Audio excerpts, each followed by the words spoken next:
যেই মানুষগুলো নিঃস্বার্থভাবে মানে প্রতিটা সময় প্রতিটা মুহূর্ত আমার একটু হাসির জন্য, আমার একটু খুশির জন্য, আমার একটু আনন্দের জন্য সব করে, তাদের জন্য আমি কী বা করতে পারি।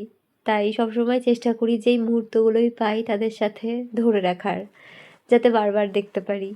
যাই হোক, আজকে আমার শাড়িটা কেমন তোমরা অবশ্যই জানিও। আর আমি না পুরো ট্র্যাডিশনাল একটা লুক ক্রিয়েট করার চেষ্টা করেছিলাম। হ্যাঁ, যদিও ওপেন হেয়ারই ছিল, but still with golden jewellery and proper একটা ট্র্যাডিশনাল অ্যাটায়ার ছিল আজকে।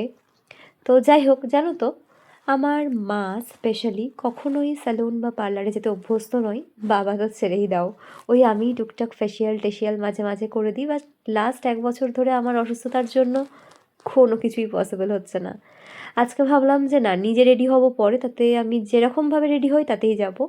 বাট এই মানুষটাকে মানে আমার বাবাটাকে একটুখানি সাজাবো, তাই একটুখানি ফেসিয়াল করে দেওয়ার চেষ্টা করছিলাম। আর মা যেন ভিডিও করছিল, তো মাকেও করে দিয়েছিলাম তার আগে সামান্য, but not facial, just only scrubbing and একটু মাস্ক দিয়ে ভালো করে তারপরে হালকা একটুখানি মাকে বুঝিয়ে দিয়েছিলাম কী করতে হবে, কারণ মা এগুলো কিছু করতে অভ্যস্ত নয়। এনিওয়ে, আমি ফক্সটেলের ডিট্যান ফেস স্ক্রাবটা আজকে ইউজ করছি অ্যান্ড দ্যাট ইজ অ্যামেজিং। একদম ডে বাই ডে রেজাল্ট সত্যি পেয়েছি আমরা। তোমরাও চাইলে এই প্রোডাক্টটা ইউজ করতে পারো।